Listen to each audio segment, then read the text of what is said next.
When patience isn't virtue, you need to know what, when to rip the band-aid off.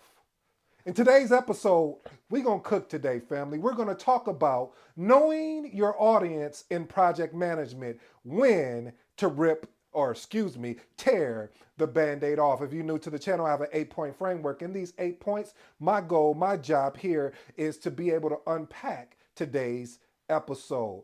I have a quick quote for you by Chris Williams. It says, what separates people is not skill, it's the patience in acquiring the skill and retaining the skill. If you're new here, also too, family, I go by the name of ED. For all you smart and intelligent folks out there, we're not going to make it complicated. That just simply means Ed. Let's jump into point number one. Point number one, negotiate and compromise when necessary. See, back in 1974, Burger King got really intelligent. Guess what they did, family? They said, we're going to come up with a slogan. Their slogan was, have it your way. See, when you are in a project as a project manager, you have to be able to know when to compromise and negotiate. These are two different things, in my opinion. Again, subject, you tell me if you disagree or agree. Even if you disagree, I like to know what your thoughts are around negotiating and compromising. But being able to negotiate terms and find compromise so you can satisfy the stakeholders' concerns while you're keeping the project on track. Let's move on to point number two. Point number two, align stakeholders' expectations with reality. Listen, a lot of times, family, we don't align, and that is our fault, family. I say it's our fault because what we need to do is focus on what is the expectation. I heard this saying, it goes, frustration normally comes from the expectation that one or many has had. So if I had a certain expectation that you were going to be here at a certain time and you didn't show up at that time, now I become frustrated. But if we have, watch this, family, regular reviews and realigning our expectation through clear and honest communication, then that clears up the frustration that will come along with the expectation that I had. Hey, I really want to thank everyone who's taken the time to watch today's episode. Make sure you hit make sure you hit the like button and subscribe for more insightful project management and personal development thoughts, as well as sign up for our bi-weekly newsletter. Again, family, your support truly means the world to me. Hey, matter of fact, why don't you share this with other fellow project managers or people that are looking to get in the field? Let's move on to point number three. Cultivate relationships for long-term engagement. Listen, one of my key takeaways that I even talk about in the book is being able to invest time either on a one-on-one, I prefer one-on-one basis with your stakeholders to gauge their interests and concerns and build that rapport through consistency and respectful interaction. Start learning more about that person, that stakeholder that you're working with. When are their kids' birthday? When is their birthday? What are some of the things they like to do outside of work? What basically their hobbies and interests, so you can start developing that rapport. You may be shocked that you guys may share the same hobby, and that could be a pathway where you can create, watch this, family, common ground. So you want to be able to create common ground, and this is how you cultivate a relationship with your stakeholders. Let's move on to point number four. Knowing when to prioritize project needs over stakeholders. Listen, family, you have to draw that firm line. You have to be clear. You have to make sure that your communication is clear when sometimes you may have to override a stakeholder's wants, not their needs. See, the wants meaning this is where we start looking and unpacking scope creep, or I'll step back and say when we start looking at gold plating, a customer didn't ask for you to put that brand new widget on top of this new, they didn't ask for that. We need to stick to the scope. What is the scope saying? Let's go back to our scope and look at our scope, and being able to explain in a rational way of why you're not going to be able to do or meet what the stakeholders wants is.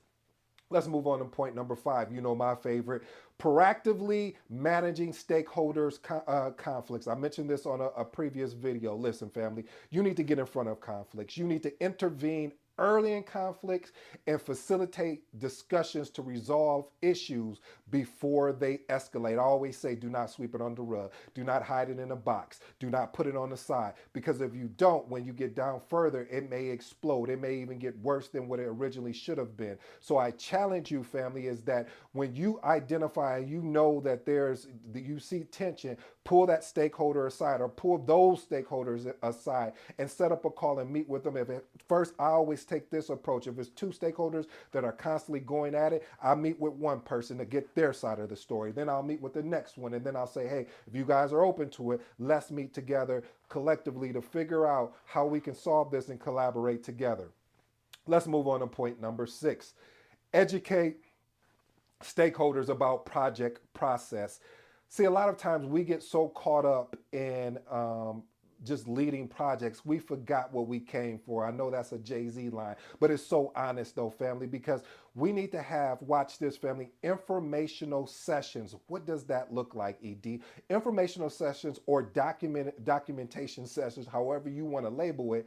It allows us to educate the stakeholders about the project workflows, helping them understand the rationale behind decisions. Oh, that is key. Because when you're able to give them a reason why that particular decision is made, it gives them more of a comfortability to understand, okay, now I know why we're doing it. If you don't explain the why, sometimes I'm going to say the majority of the time, because if you don't explain the why to me, I'm not going to want to follow you. I'm not going to want you to lead me because I feel like you're doing it intentionally. But if you have intentions, then it lets me know, okay, this is the reason why you're doing what you're doing. Let's move on to point number 7. Point number 7, develop a feedback loop. This right here, oh, I did my cat again. But this right here, this is hot right here, fam. The reason why it's hot is because you need to establish a system for regular feedback, such as surveys, such as interactive sessions, to understand your stakeholders' ongoing concerns and suggestions.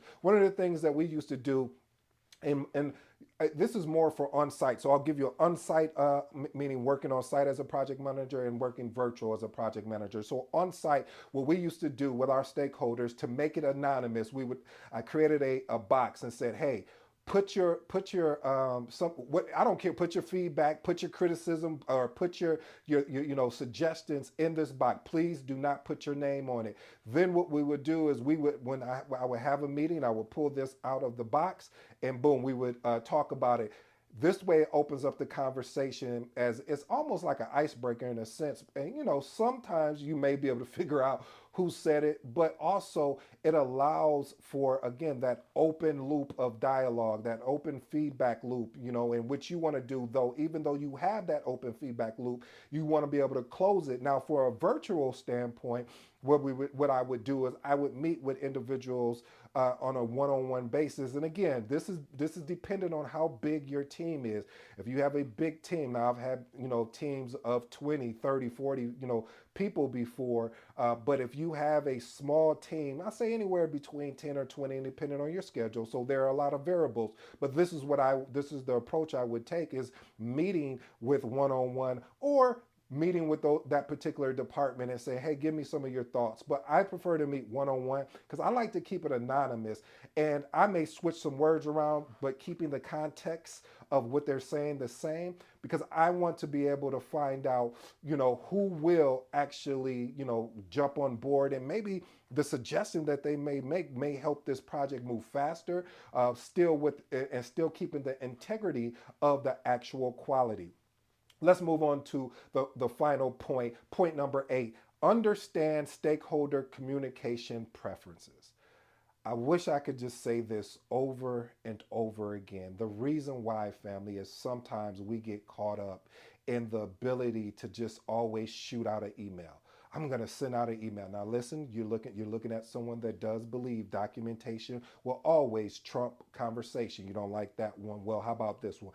Documentation will always beat conversation. The more detailed you are, the more understanding that, number one, you have of the project, and number two, that the stakeholder has of the project. However, you have to pick and choose in your communication plan. This is why when you're building out your communication plan and you're working with your stakeholders, you need to ask them, hey, how would you guys like to how would you like information sent to you? Would you like me to put everything in a SharePoint SharePoint site, excuse me, and send out a communication and say, hey, this is what we talked about, but these are the notes. The notes will be located on the SharePoint site. Do you want us to create a channel through Teams? So there's so many different ways, and you get that from your team, because I'll give you a perfect example. There's some stakeholders, and it may be more than what you think, get so many emails, especially if you're working with executives or directors and above, like they get so many emails. So being able to find a sweet spot where, number one, they're going to pay attention to your correspondent, and number two,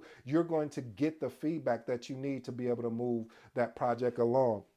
Hey family, I want to throw in a quick bonus for you, because I really think this is another one that we don't want to miss as project managers, is be transparent about risk and challenges. Now, listen, I know a lot of people don't like to have direct conversation. And when I mean being direct, having direct conversation is basically mean being direct about what is actually going on in the project. We have to know, I'm about to say, got to know when to hold them.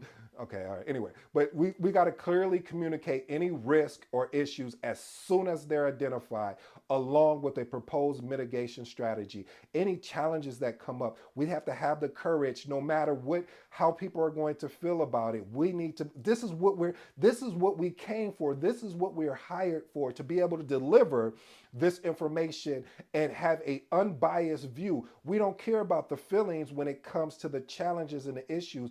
Now, when I say we don't care about the feelings, let me give you more context. What I mean by that is, family, is that it is what it is. If we are falling behind, we need to have the courage to say, hey, we're falling behind in this project. And the reason why we're falling behind is because of this particular item. And have the courage to be able to say that. Now, it's not about throwing somebody under the bus, because if you've done your proper due diligence when it comes to leading your project, you would have given the stakeholders who's holding you back enough time to say, hey, I'm going to have to escalate this. Can you tell me what you're doing to fix this before I have to escalate this? So that's the reason why you want to create a proper relationship with your stakeholders, because when you have to go to escalation, they're not going to take it personal. They're not going to get emotional about it, because they know that you've done everything possible that you could do before escalating this particular thing. I'll close with these closing remarks. Here's 3 points if you don't remember anything else in this video. The 3 points is this, family. Embrace proactive conflict resolution.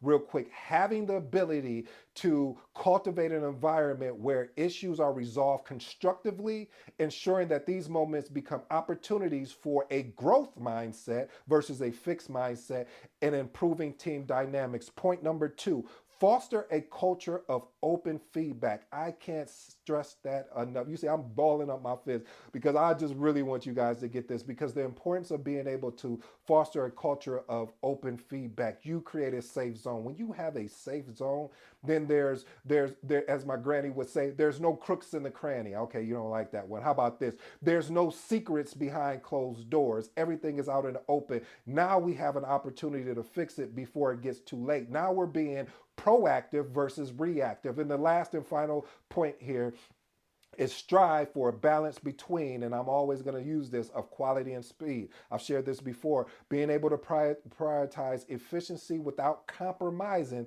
the quality of work. Hey family, I really hope you enjoyed today's episode. I go by the name of ED. Until next time, you know my slogan. I'm out.